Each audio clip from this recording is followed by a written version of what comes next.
Hello everyone, welcome back to গল্প কথা। আজকের এপিসোডে রয়েছে দুইটি ঘটনা। প্রথম যে ঘটনাটি আছে লিখেছে ইন্দ্রাণী মুখার্জি।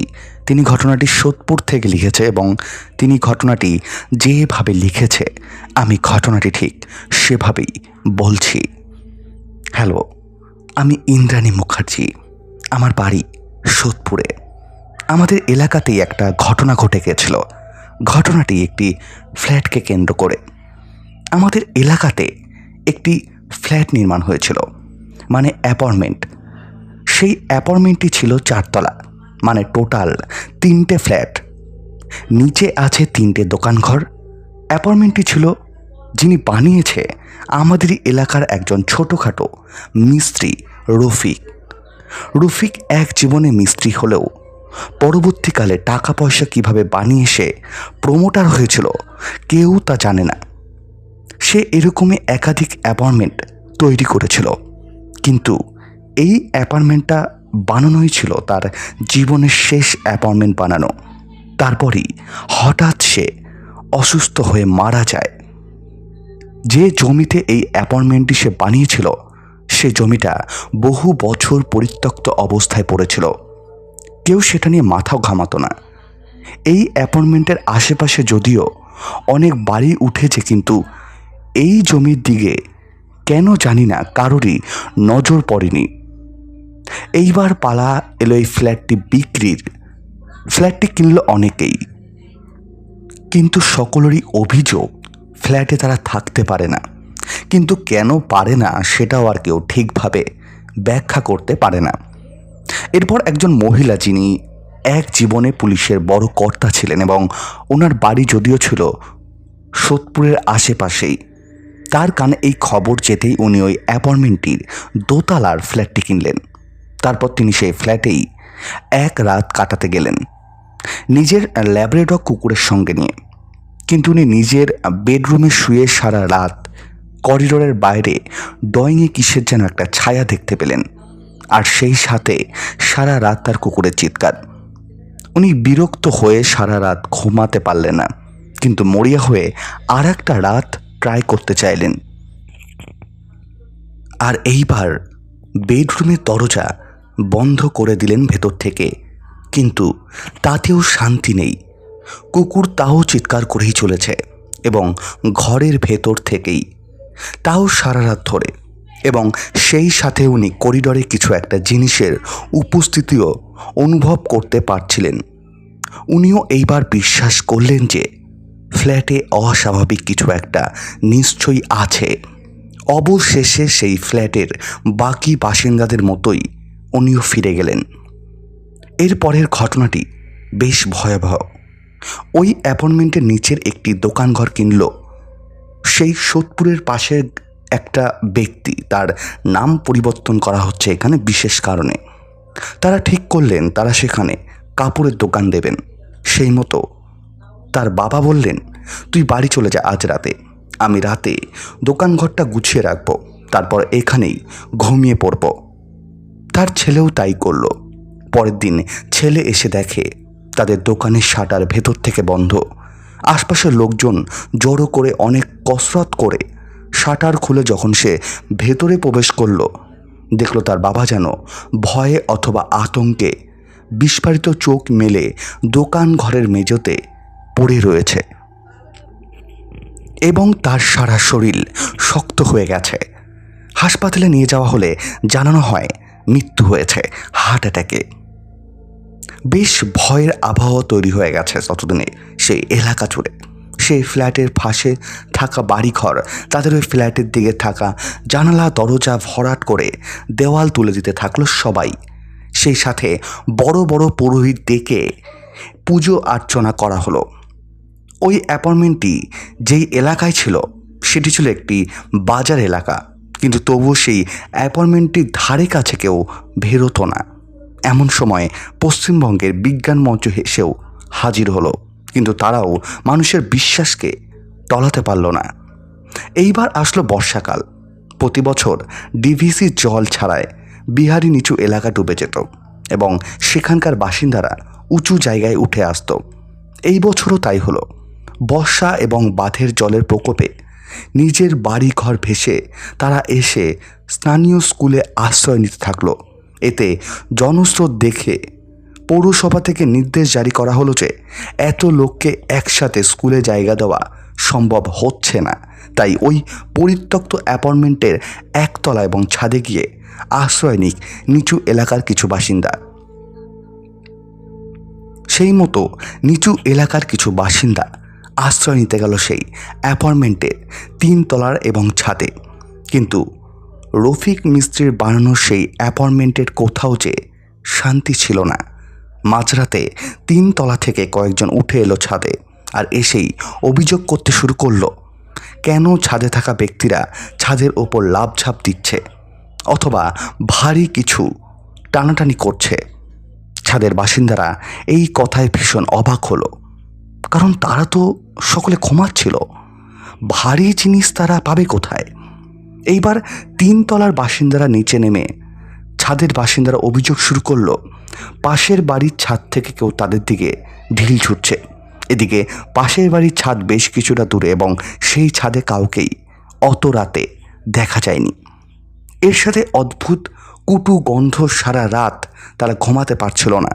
তারাও দলে দলে সেখান থেকে পালাতে শুরু করলো। ওই অ্যাপার্টমেন্টের পেছনের দিকে ছিল রায়পাড়া বলে একটি পাড়া। রায়পাড়াতে বাড়ি ছিল সৌমেন বলে একটি আমার বন্ধুর। প্রসঙ্গ বলে রাখি, সৌমেন আমার বাল্যকালের বন্ধু। আমরা একই স্কুলে পড়তাম এবং নিম্নোক্ত বর্ণনা তার মুখেই শোনা। সৌমেন একদিন মাঝরাতে ঘুম থেকে উঠল। ওদের বাড়ির ভেতরের শৌচালয় ছিল না, শৌচালয় ছিল বাড়ির বাইরে। সে প্রকৃতির ডাকে বাড়ির বাইরে বেরিয়ে এলো। যদিও ওদের রায়পাড়া এবং সে অ্যাপার্টমেন্টের মাঝখানে ছিল একটি সুচ পাঁচিল, কিন্তু পাঁচিলের ওপরের অংশ থেকে অপর প্রান্তের অ্যাপার্টমেন্টে যে কারোরই নজর পড়তে পারত। সেদিন ছিল পূর্ণিমার রাত। সোমেন বাইরে বেরিয়ে খেয়াল করলো যে সে অ্যাপার্টমেন্টের মধ্যে সেদিন কি যেন একটা আলাদা ব্যাপার রয়েছে। সে দেখল একটা সাদা রঙের কাপড় সে ফ্ল্যাটের পেছনের দরজার কাছাকাছি উঠছে, কিন্তু কাপড়টা কোথায় আটকে আছে সেটা সেটি বুঝতে পারল না। তারপর মনে হলো যেন একজন নারী অবায়ক একটা সাদা শাড়ি পরে দাঁড়িয়ে সামনের আকাশে থাকা পূর্ণিমার উজ্জ্বল গোলাকার চাঁদটাকেই এক মনে দেখছে। এখন সৌমেনও সেই অদ্ভুত দৃশ্যের দিকে একই দৃষ্টে তাকিয়ে রইল। সে মন প্রাণ থেকে চাইছিল তার চোখ সেই পূর্ণিমার উজ্জ্বল চাঁদের দিকে তাকিয়ে থাকা নারীর অবয়বের উপর থেকে সরুক, কিন্তু সে যেন কিছুতেই নিজের চোখকে সরাতে পারছিল না। তার বুকের ভেতরে উত্তেজনা তখনও তীব্র থেকে তীব্রতর হচ্ছিল। এমন সময় পেছন থেকে একটি পুরুষ কণ্ঠে সৌমেনের জ্ঞান ফিরল, আর সে তার চোখ সামনের পাঁচিলের অপর প্রান্তে সেই অ্যাপার্টমেন্টের দিক থেকে সরিয়ে নিল। পেছন ফিরে তাকে দেখল তার বাবা তাকে ডাকছে। সৌমেন সম্মিত ফিরে পেয়ে ঘরে ফেরার জন্য উদ্যোক্তা হতেই আবারও তার চোখ গেল অ্যাপার্টমেন্টের পেছন দরজার দিকে। আর এইবার যেন তার মনে হলো সেখানে সাদা শাড়ি পরে দাঁড়িয়ে থাকা সেই নারী অবায়ক এখনও আর পূর্ণিমার উজ্জ্বল গোলাকার চাঁদটাকে দেখছে না, বরং সেই নারী অবায়ক এখন যেন ঘাড় ঘুরিয়ে তাকেই দেখছে। সৌমেন হয়তো আবারও সেই নারী অবায়কের দিকে মোহিত হতো, কিন্তু তার বাবার বজ্র কণ্ঠ আবারও তার সম্মিত ফিরিয়ে এনে তাকে ঘরে ফিরতে বাধ্য করে। এই ঘটনার কিছুদিন পরে জানতে পারলাম সৌমেনের মতো ঘটনা রায়পাড়ার অনেক পুরুষের সাথেই ঘটেছে এবং তাদের মধ্যে 1-2জন পুরুষ রায়পাড়া আর সেই অ্যাপার্টমেন্টের মাঝের পাঁচিল টপকে অ্যাপার্টমেন্টের পেছনের দরজার দিকেও বেশ কিছুটা অগ্রসর হয়েছে, কিন্তু সৌভাগ্যক্রমে তখনও কোনো বড় বিপদের খবর পাওয়া যায়নি।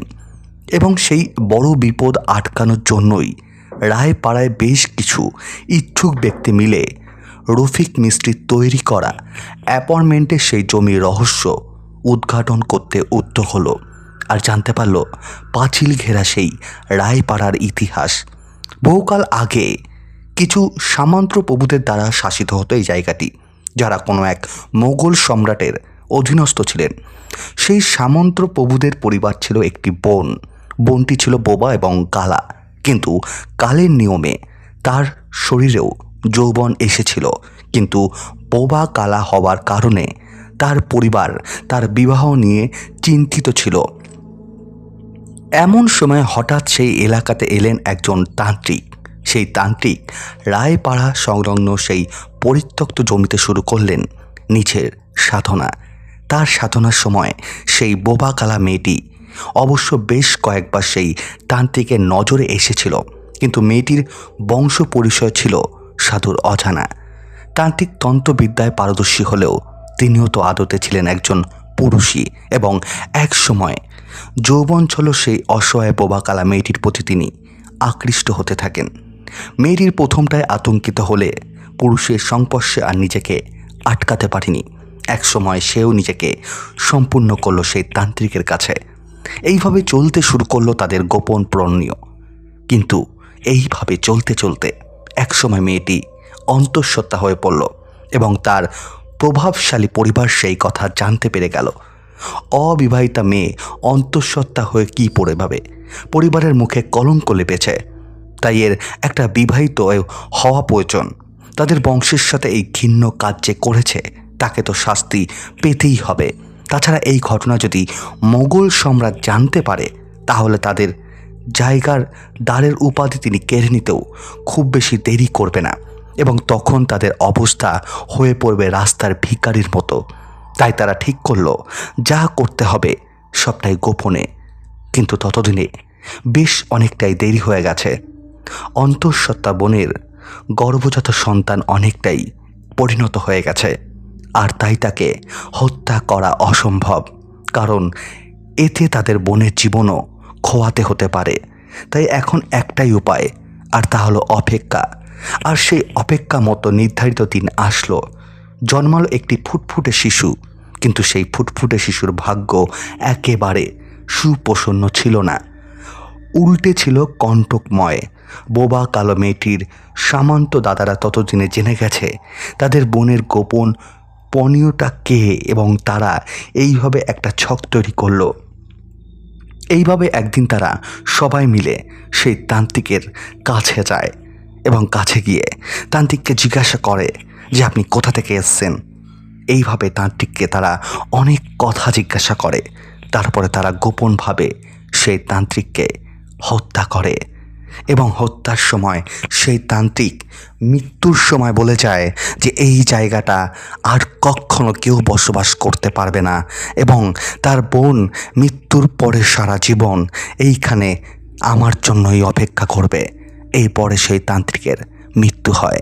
তারপর থেকে এই জায়গাটি এরকমই থেকে যায়। এরপরে রায়পাড়ার সকলে মিলে ঠিক করে যে অ্যাপার্টমেন্টটি আছে এটা ভেঙে ফেলা হবে। তারপর তারা অনেক লোক নিয়ে আসে, কিন্তু অ্যাপার্টমেন্টটি ভেঙে ফেলা সম্ভব হয়নি। দাদা এখনও এই অ্যাপার্টমেন্টটি এখানেই আছে, তবে সেই জায়গাটি পুরোটাই পরিত্যক্ত বলা যেতে পারে। সেখানে কোনো মানুষ সেখানে যায় না। আমাদের পাড়ার মানুষজন সেটাকে সব সময় এড়িয়ে চলে, এবং অনেক সময় শোনা যায় যে সেই ফ্ল্যাটের আশপাশ দিয়ে অনেক সময় একটা মহিলাকে যেতে দেখা যায়, এবং সে মহিলা নাকি অনেক সময় এমনভাবে তাকিয়ে থাকে দেখলে মুগ্ধময় হতে হয়। এটাই ছিল দাদা আমাদের সেই এলাকার ফ্ল্যাটের ঘটনা। যদি ভালো লাগে অবশ্যই ঘটনাটি পড়ে শুনিও। ঘটনাটি কিন্তু বেশ অদ্ভুত ছিল। তোমাদের কেমন লাগলো অবশ্যই কিন্তু কমেন্ট করে জানাও, এবং যারা আজকে ফার্স্ট টাইম গল্পকথার ঘটনা শুনছো তাদেরকে বলবো তোমাদের কেমন লাগলো ঘটনা অবশ্যই কিন্তু কমেন্ট করে জানাতে ভুলো না। এবং যারা আজকে ফার্স্ট টাইম গল্পকথার ঘটনা শুনছো তাদেরকে বলবো চ্যানেলটি সাবস্ক্রাইব করে গল্পকথার পাশে থাকো, এবং যারা এখনও অবধি লাইক করনি কমেন্ট করনি অবশ্যই কিন্তু লাইক আর কমেন্ট করে গল্পকথার পাশে থাকো। এবং অনেকের কাছে ঘটনা পৌঁছাচ্ছে না, আমি কমেন্টে দেখতে পাচ্ছি, জানি না কেন এমনটা হচ্ছে। ইউটিউব কেন এমনটা করছে সেটাও আমার জানা নেই। হয়তো কোনো একটা টেকনিক্যাল প্রবলেম হতে পারে, বা হয়তো এখনকার এই শর্টের যুগে হয়তো long video medium long video অনেকে দেখতে চায় না, নয়তো খুব 1 ঘন্টার 1.5 ঘন্টার ভিডিও হবে, আর নয়তো শর্ট ভিডিও, হয়তো এর জন্যই আমাদের ভিডিওতে ভিউজ আসছে না। তবে চেষ্টা করব যেটুকুনি করা যায়, অতএব তোমাদের জন্য সেটুকুনি করব। আজকে যে দ্বিতীয় ঘটনাটি আছে সেটাও বেশ অদ্ভুত এবং ভয়ের। আশা করব আজকে দ্বিতীয় ঘটনাটিও বেশ ভয় লাগবে। লিখেছে হাসান কিরণ এবং তিনি বাংলাদেশ থেকে লিখেছে ঘটনাটি। যেভাবে লিখেছে ঘটনাটি আমি ঠিক সেভাবে পড়ছি, আশা করব তোমাদের বেশ ভয় লাগবে। সময়টা ছিল গ্রীষ্মকাল, প্রচণ্ড রোদ আর ভ্যাপসা গরম ছিল। গরমের উত্তাপে যেন চারিদিক থেকে আগুনের ফুলকির বাষ্প বের হচ্ছে, তাই মানুষজনকে খুব একটা বাইরে বের হতে দেখা যায় না। কিন্তু গ্রামে আমাদের বয়সী যারা আছে তারা এই সময়টা অসম্ভব উপভোগ করে। সময়টা ছিল 2014 সালের এপ্রিলের কোনো একটা তারিখ হবে। আমার খালাতো ভাই হাসান ও তার কয়েকজন বন্ধু স্কুল থেকে আসার সময় পরিকল্পনা করলো যে রাজ সাহেবের বাড়ির পুকুরে সাঁতার কাটার প্রতিযোগিতা করবে। আর তা কেনই বা নয়, এই প্রচণ্ড গরমে পানিতে নেমে থাকার মধ্যে যে একটা বেহেশতের প্রশান্তি পাওয়া যায়, এর সাথে পুকুরে গা ঘেঁষে থাকা গাব গাছটাতে আরও আছে। এই গাব গাছের গাব অন্য সব গাবের চেয়ে 1000 গুণ ভালো, প্রচণ্ড রসালো আর চিনির মতো মিষ্টি। গাবের ছোকা ছিল অতিশয় পাতলা, তাই অনেকেই ছোকার সহ চোখ বুঝিয়ে খেয়ে ফেলত। সে বছর গাছটায় অনেক গাব হয়েছিল, কিন্তু সমস্যা হচ্ছে গাবগুলো একেবারে মগ ডালে ছিল, আর তাই বেশিরভাগ মানুষই সেগুলো চেষ্টা করেও পারতে ব্যর্থ হতো। কিন্তু এটা আবার অনেকের ভালো লাগার কারণ ছিল, কারণ তারা গাছে ওঠার ক্ষেত্রে অনেক এক্সপার্ট ছিল। এর মধ্যে তেমনই একজন ছিল আমার খালাতো ভাইয়ের বন্ধু কামাল। ওই দিন তারা প্রায় 5 জন হবে খুব সম্ভবত। প্রথমে প্রায় 1 ঘন্টা গোসল করছিল। তখন বেলার প্রায় মাঝামাঝি সময়, মানে দুপুর প্রায় 12টা হবে। তাদের মধ্যে হুট করে একজন বলে ওঠে যে এই অনেক সময় হয়েছে, এই চলে যাই।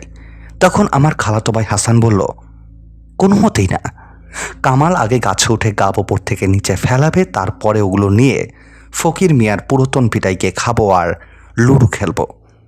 এই কথা শুনে বাকিরা আগ্রহের দৃষ্টিতে কামালের দিকে তাকিয়ে বলল, দোস্ত তাহলে চলো উঠে পড়ি। বলা মাত্রই কামাল তো গাছের থেকে মেরে সাঁতার কেটে গাব গাছটার গোড়ায় গেল। তখন আমাদের দিকে তাকিয়ে একটু মুচকি হাসি দিল, তারপর হাসি দিয়ে লাফিয়ে নিমেষেই গাছের একেবারে মগডালে উঠে গেল। প্রথমে সে ওখানে বসে তার পা দুটো নিচের দিকে ঝুলিয়ে দিয়ে কয়েকটা গাব ছিঁড়ে নিজের মুখে পুড়তে লাগলো। আমরা নিচ থেকে চাইলাম, কিন্তু সে যেন আমাদের দেখেও না দেখার ভান করছে। আমরা ডেকে বলছি, কিন্তু সে শুনছেই না। আবার খালাতো ভাইয়ের আমার রাগটা একটু বেশি, তখন সে কামালকে গালিগালাজ করতে করতে পুকুর থেকে উঠে গেল। তার সঙ্গ দিয়ে বাকি 3 জনও উঠে গেল। পরে যে যার বাড়িতে চলে আসলো। বিকেলবেলা যখন তারা প্রাইভেটে পড়তে গেল, তখন তারা সেখানে কামালকে পেল না।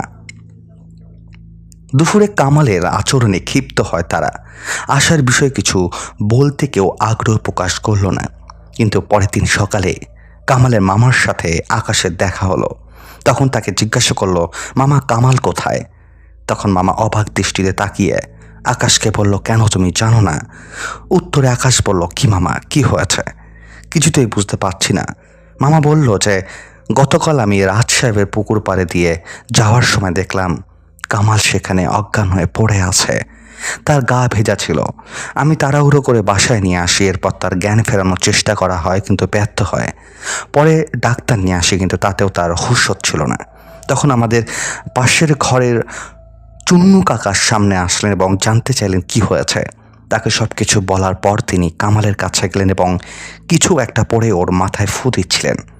প্রায় মিনিট 2-এর মধ্যে কামালের জ্ঞান ফিরে আসলো। পরে ডাক্তারের কাছে এসে সে তার মতো করে কামালকে দেখলো এবং বলল, হয়তো প্রচণ্ড গরমে এভাবে পুকুরে নেমেছে, দীর্ঘ সময় গোসল করছে, তাই হয়তো এই অবস্থা। এই বলে সে কয়েকটা মেডিসিন দিয়ে রেস্ট করতে বলে সে চলে যায়। কিন্তু তখন আমি খেয়াল করলাম চুন্নি কাকা কামালের দিকে এক দৃষ্টিতে ভুরু কুচকে তাকিয়ে আছে এবং তার মুখে একটা চিন্তার ছাপ লক্ষ্য করা যাচ্ছে। আর কামালও একেবারে নিস্তব্ধ।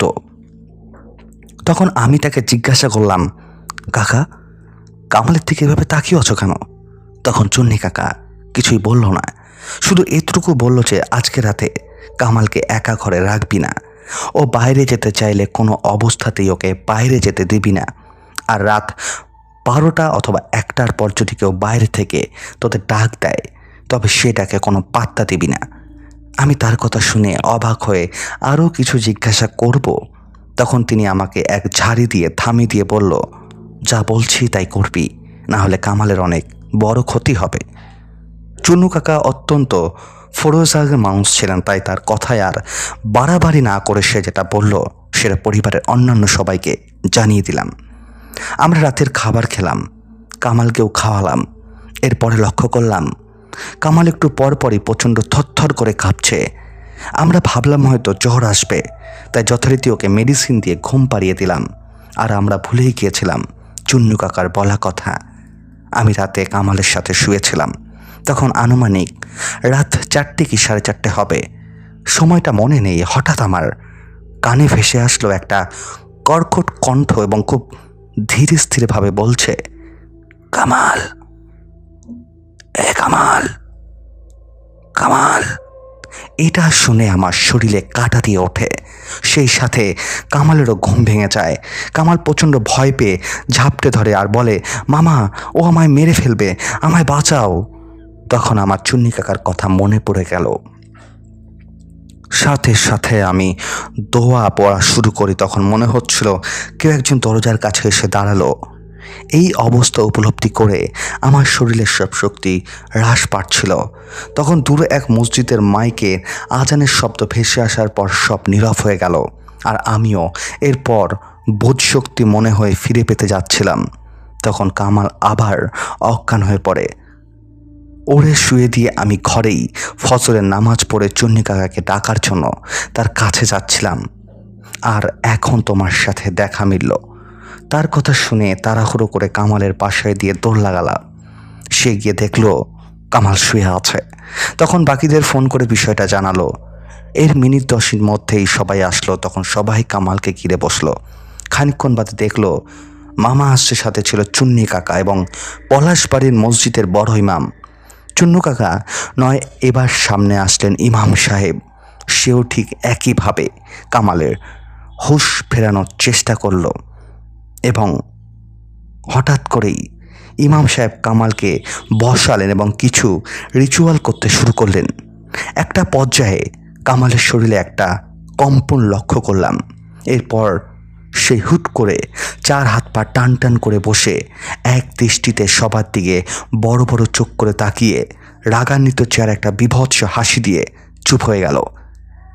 ইমাম সাহেব তাকে জিজ্ঞাসা করেন, তুই কে? কোনো উত্তর দিল না। আবার ইমাম সাহেব জিজ্ঞাসা করে, কে তুই? এর পরের বার আবার জিজ্ঞাসা করে, কে তুই? তখন বলল তার নাম আবরাব। তাকে জিজ্ঞাসা করা হলো সে কেন কামালকে আঁচ করেছে, এবং তখন সে বলল সে ওই দিন গাব গাছের ডালে বসে বিশ্রাম করছিল। কামালকে গাছে উঠতে দেখে সে ওখান থেকে সরে গিয়ে আরও উপরে উঠে গেল, কিন্তু এরপর কামালও সেই জায়গাতে পৌঁছে গেল। তখন সে কামালের প্রতি অত্যন্ত ক্ষিপ্ত হয়ে উঠল এবং সেখান থেকেই সে কামালের ওপর ভর করে বসল। ইমাম সাহেব অনেক চেষ্টা করলেন জিনটিকে বোঝাতে। জিনটি ভালো হওয়ায় সে সত্য দেয় সে গাব গাছের নিচে 5 কেজি মিষ্টির সাথে একটা লাল মুরগি রেখে আসতে হবে। এই সত্য মানলে সে চলে যাবে। জিনটির কথা অনুযায়ী তাই করা হলো। এরপর সেই কামাল সুস্থ হয়ে উঠল। পরে আর কোনোদিন সমস্যা হয়নি। এরপর কামাল আর কখনোই আর কোনো গাছে ওঠেনি। আর সেই গাব গাছটা নাকি এখন আর নেই।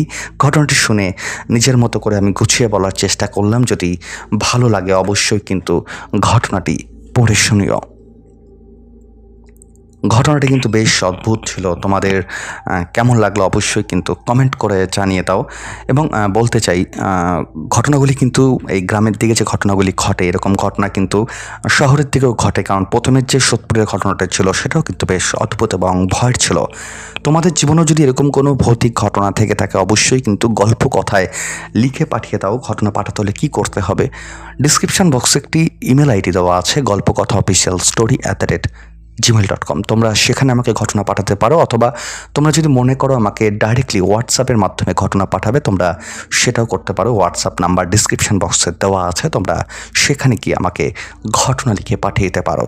এবং বলে রাখি, আমাদের যেহেতু চ্যানেলের রিচ অনেকটাই ডাউন হয়ে গেছে, তাই বলবো যারা ঘটনা শুনছো লাইক আর কমেন্ট করতে ভুলো না। যাদের ঘটনা ভালো লাগে অবশ্যই লাইক কমেন্ট করে গল্প কথার পাশে থাকো। এবং বলে দিই, গল্প কথা কিন্তু কোনো রকম কুসংস্কারকে প্রমোট করে না, কোনো জায়গার বিষয়ে কুসংস্কার ছড়ায় না। আমরা ঘটনাগুলি শুধুমাত্র এন্টারটেনমেন্ট হিসেবেই কিন্তু নেই। আশা করব গল্প কথা পরিবারের যত সদস্যরা আছো, যারা ঘটনা শুনছো, তারা কিন্তু ঘটনাগুলিকে শুধুমাত্র এন্টারটেনমেন্ট হিসেবে কিন্তু গ্রহণ করবে। অনেক ধন্যবাদ আজকের দুটি ঘটনা শোনার জন্য। দেখা হচ্ছে সামনে।